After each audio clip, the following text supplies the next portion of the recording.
Rencontre des communistes au château le 5 septembre 2021. Mais nous on négocie, sinon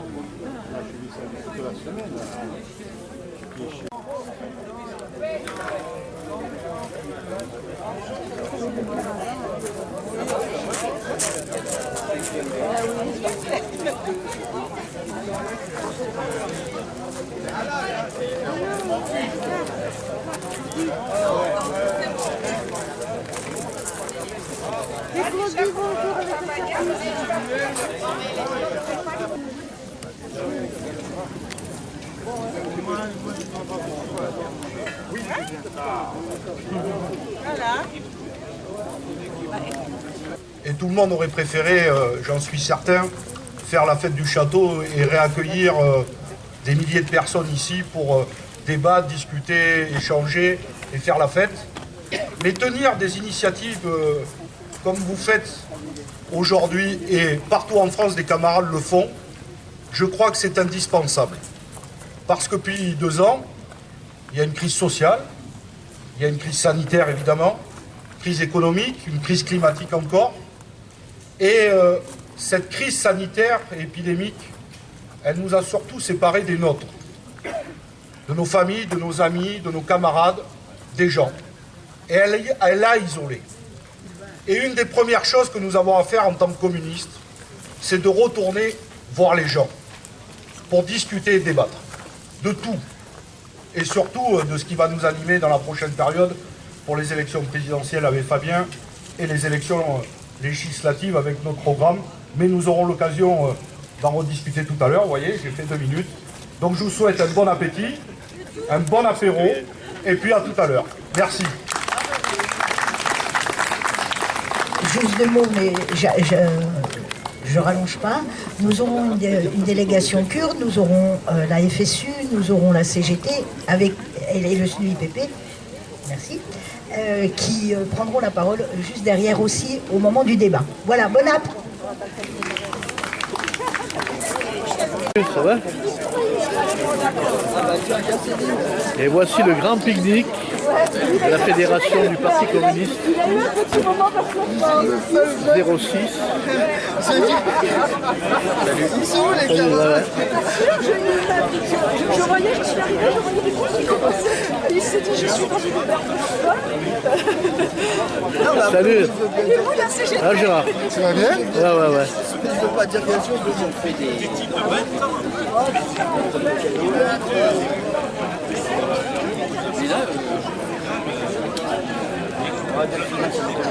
C'est le premier stage qui n'a pas eu en deuxième stage.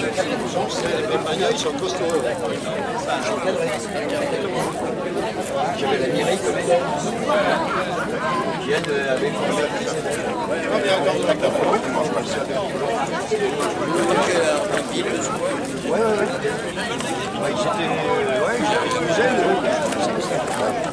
J'ai un peu de journal encore. Salut, ça va ?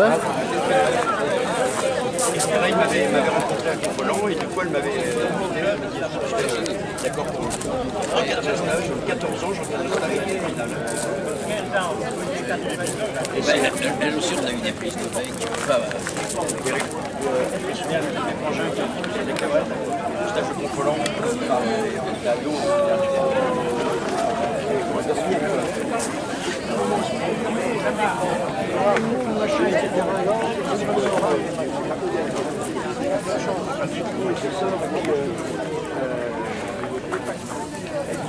Oui, alors les autres,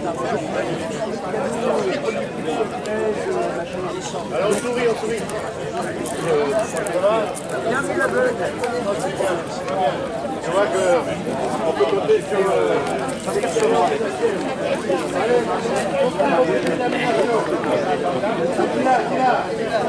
le poil. Allez, le poil. Allez, le poil.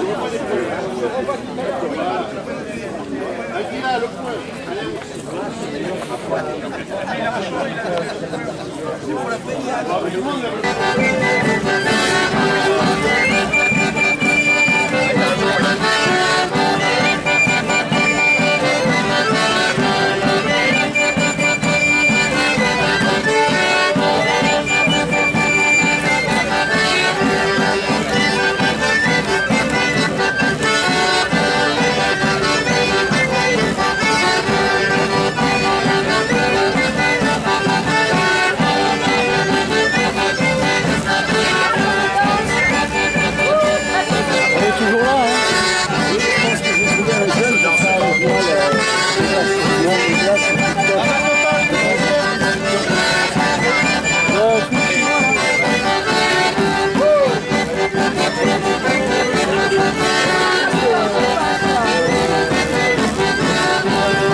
Bonjour tout le monde. Ça fait plaisir qu'on se retrouve. Hein. C'est pas le format habituel de la fête du château, comme ça a été dit, mais c'est quand même, ça fait du bien. Hein. Ça fait du bien qu'on se retrouve sous cette forme-là et dans la convivialité, comme on sait le faire, comme les communistes du département en particulier, on en a tradition. Et ça fait chaud au cœur. Et moi, quelque chose qui me fait particulièrement chaud au cœur, c'est bien sûr la venue de Fabien aujourd'hui parmi nous, qui prendra la parole tout à l'heure. Mais on a voulu aussi, vous savez que l'identité du Parti communiste français, elle est indissociable de la solidarité internationale, de la coopération entre tous les opprimés, hein, peu importe où ils sont dans le monde. Donc moi aujourd'hui, je suis très fier qu'on puisse accueillir aujourd'hui sur la fête 3 camarades kurdes qui sont venus de Draguignan et qui ont voulu être présents avec nous aujourd'hui. Parce qu'aujourd'hui, c'est vrai que dans les médias, il y a beaucoup l'Afghanistan, il y a beaucoup de problèmes, il y a la visite de Macron à Marseille, mais il se passe des choses assez graves. Il se passe des choses assez graves dans toutes les zones du Kurdistan, hein, c'est-à-dire sur les 4 pays qui sont concernés, hein, la Turquie, la Syrie, l'Iran et l'Irak.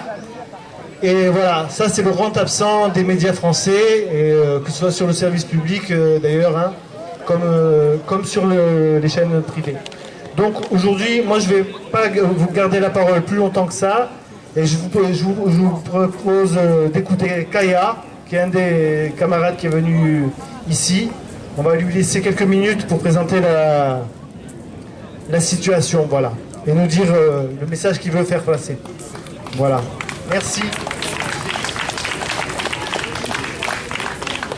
Bonjour à toutes et à tous. Heureux d'être là, au nom de la maison franco-kurde de Draguignan. Nous sommes heureux de vous retrouver. Nous voulons vraiment créer plus de liens avec vous, avec la partie communiste et avec d'autres partis. Nous voulons bien vous expliquer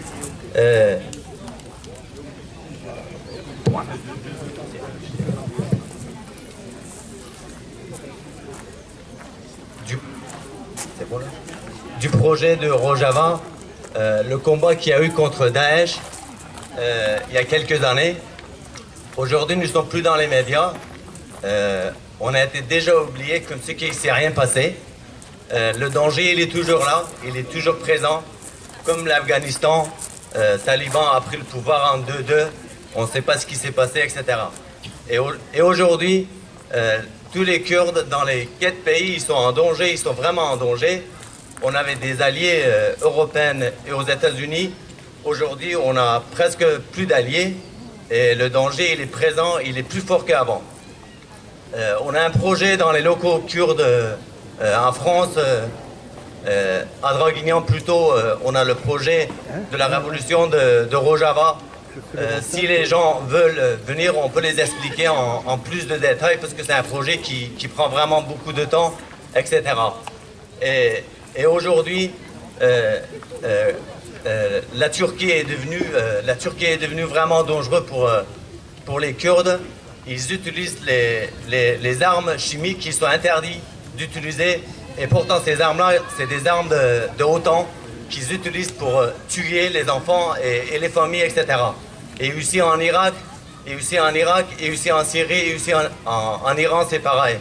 C'est un peuple, c'est un grand peuple de 45 millions, concerne aujourd'hui un avenir vraiment très dur et très touchant. Et pour connaître, on vous invite de vous approcher vers les locaux franco-kurdes en France et dans l'autre pays pour savoir plus sur les Kurdes. Merci beaucoup.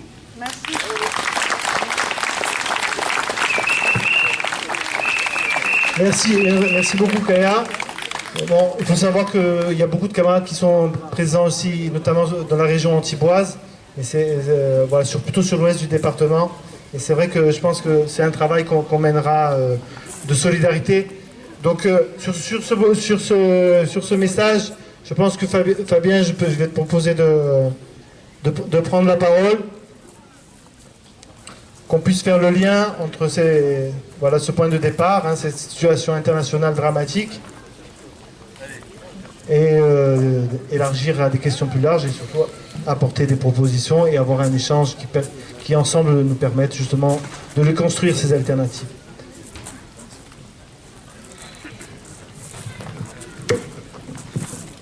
Bon, rebonjour à toutes et tous.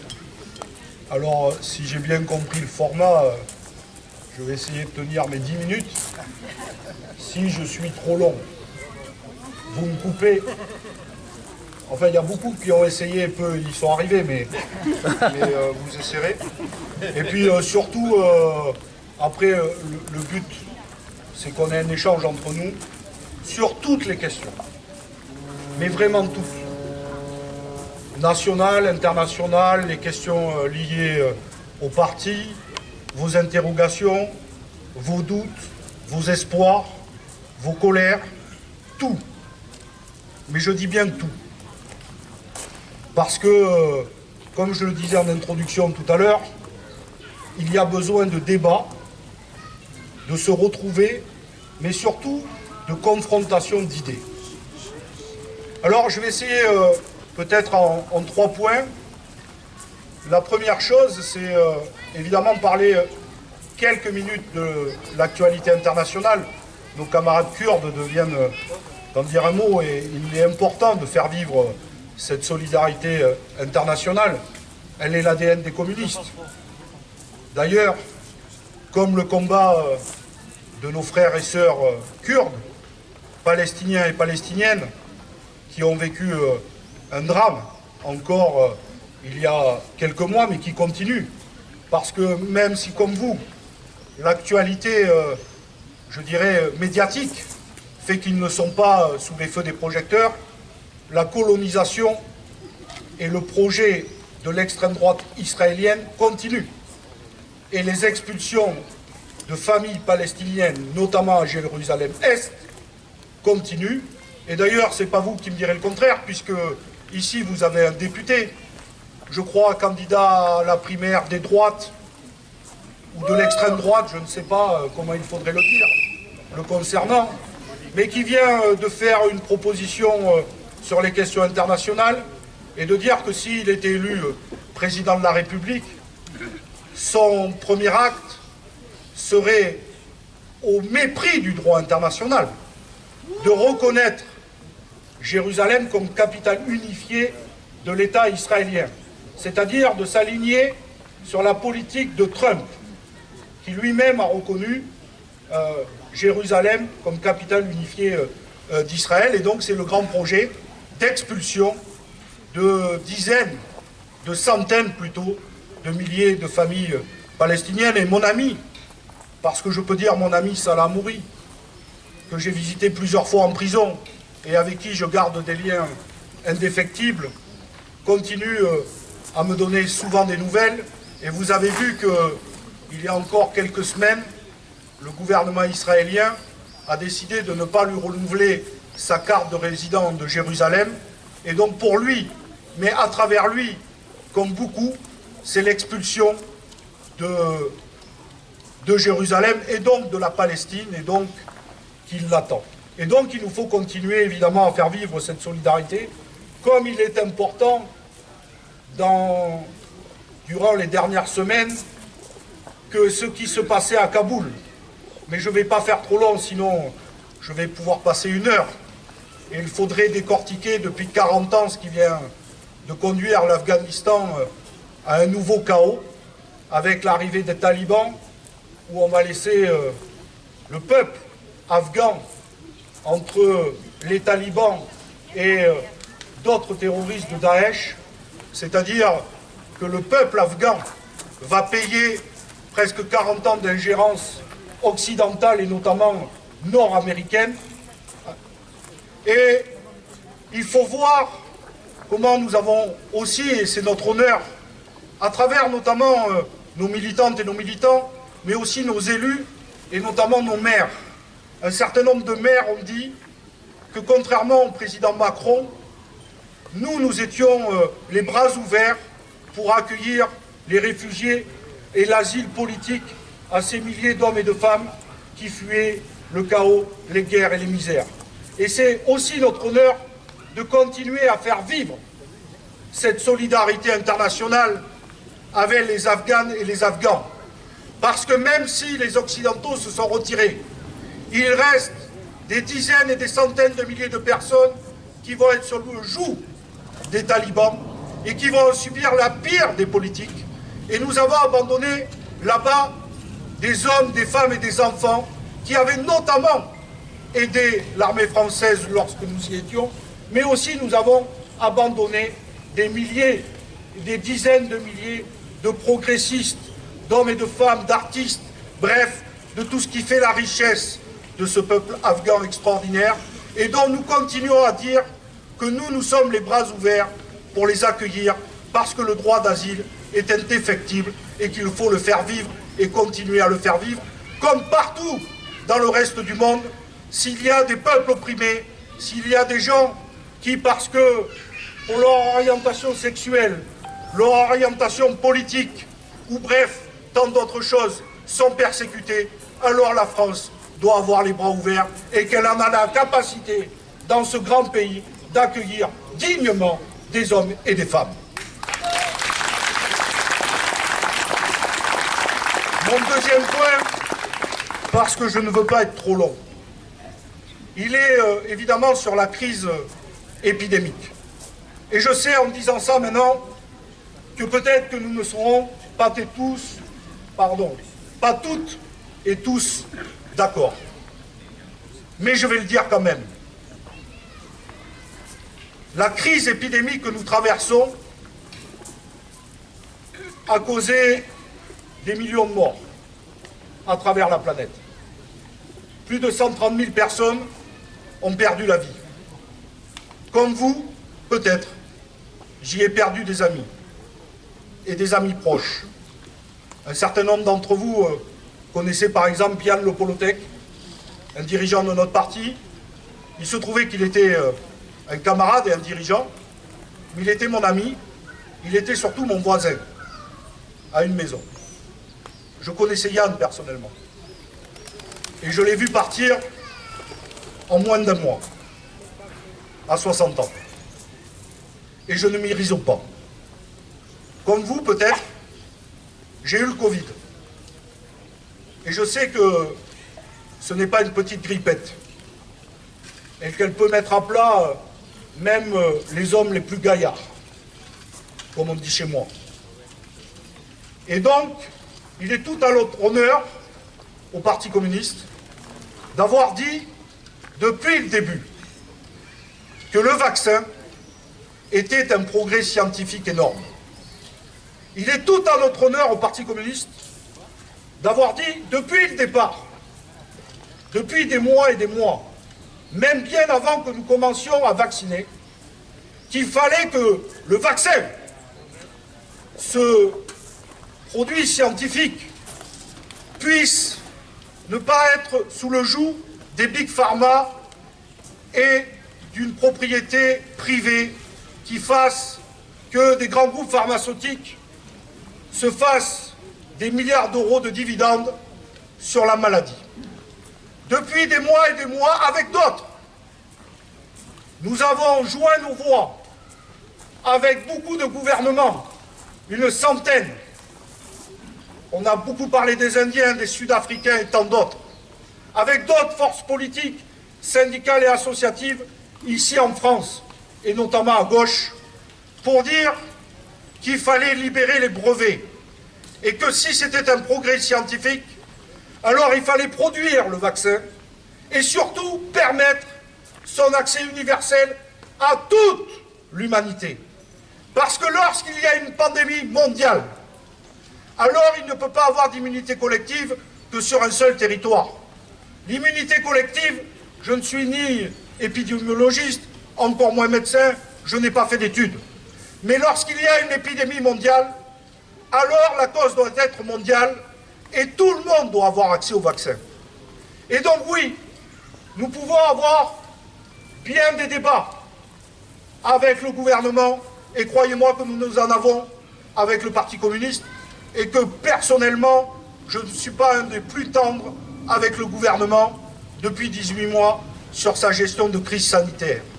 Mais la question de la vaccination, c'est un progrès scientifique. On peut douter de tout. Évidemment de la parole politique, telle qu'elle est, mais pas du progrès de la science. Oui, le vaccin, aujourd'hui, est une des meilleures issues, je dis bien une des meilleures issues, pour que nous nous en sortions. Et donc, il est important de le dire et de le redire. Oui, il faut se faire vacciner. Et autre débat avec le pass sanitaire que j'ai moi-même, puisque je suis vacciné. Là, c'est une question, on pourrait dire, d'ordre politique, de contrôle social. Et nous, parlementaires communistes, nous nous sommes opposés à cela, parce que nous ne voulons pas un contrôle social. Nous ne voulons pas diviser les Français, mais oui, il faut que l'État ne se défausse pas sur les entreprises ou sur d'autres pour réaliser son travail. Il est de sa responsabilité de faire que chacune et chacun ait accès au vaccin et puisse se faire vacciner dans les meilleures conditions et de répondre à l'ensemble des questions. Voilà la bonne. Enfin, je tenais à vous dire ça, je vais m'en expliquer en une seconde, parce que cet été, j'ai eu beaucoup de débats avec des amis, des camarades, et puis quelques personnes, puisque je suis revenu dans un village vacances, un camping, où j'ai travaillé 10 ans. Et donc des gens m'ont reconnu. Quand vous avez travaillé 10 ans quelque part, ils vous reconnaissent. Certains savaient ce que j'ai été devenu, plus le guignol qui... Ouais, camping paradis, d'ailleurs, j'en ai le physique. Mais... et donc j'ai eu beaucoup de débats. Je n'ai, je le dis, jamais sermonné personne. Jamais annonné. Je pense que notre rôle est d'expliquer et de convaincre, et non de contraindre et d'avoir le coup de bâton. Ça, c'est les communistes. Nous, nous devons dire que le progrès scientifique est autre chose que le débat politique que nous avons avec le gouvernement. Autre chose est le débat avec les big pharma. Autre chose, ça, nous le combattons, mais pas le progrès scientifique. La troisième chose, et je suis déjà trop long, c'est évidemment le débat qui va nous animer dans les prochaines semaines et les prochains mois, la campagne présidentielle avec le candidat Fabien Roussel, la bataille législative. Juste, et il y aura beaucoup de questions sur ça, mais je veux dire un mot. Fabien a raison lorsqu'il dit que le problème de la gauche n'est pas la multiplication des candidatures, elle est la faiblesse de la gauche. Je rajouterai ou je compléterai, j'abonderai dans ce sens, et j'en ai discuté tout à l'heure avec notre maire, que pour moi le principal problème est d'un point de vue idéologique. La gauche, aujourd'hui, est dans une nasse idéologique. Tout le débat politique ne se fait, et ce n'est pas vous qui me direz le contraire, surtout dans ce département, qu'à travers le prisme des idées de droite ou d'extrême droite. D'ailleurs, il n'y a qu'à voir la rentrée telle que nous l'avons connue. Le débat ne s'est pas fait sur faut-il augmenter les salaires, comment résoudre la crise climatique, dont d'ailleurs nous avons connu des épisodes absolument monstrueux cet été, avec les inondations puissantes en Allemagne et en Belgique, les feux de forêt qui ont brûlé la Kabylie, au Canada, bref. Le débat ne s'est pas fait sur comment redonner de la confiance dans la parole publique, avec une nouvelle démocratie, une nouvelle république, lorsqu'on voit que à peine 4 électeurs et électrices sur 10 se sont déplacés aux urnes.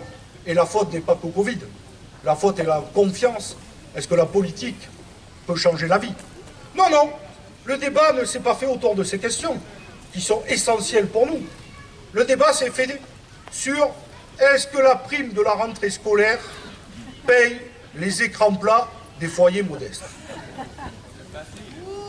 Et autre question, Ensuite va arriver, j'ai pas regardé la télé pendant 15 jours, vous m'excuserez, mais ensuite nous allons bien avoir un épisode de division sur les femmes voilées. Puis ensuite nous aurons bien un épisode de division sur faut-il légaliser le cannabis. Puis ensuite vous aurez un débat sur immigration égale terrorisme. Bref, depuis maintenant des années, le débat politique et médiatique est extrêmement pourri et verrouillé par 90% des médias qui sont aux mains de 9 milliardaires. Voilà notre principal problème. Et donc, il va nous falloir beaucoup de courage, beaucoup d'entrain, beaucoup de volonté pour dire que nous ne céderons pas à cette surenchère raciste et libérale qui consiste à diviser les Françaises et les Français entre eux pour continuer à ce que le capital continue à se distribuer des dividendes comme cette année, année record après Covid, 52 milliards.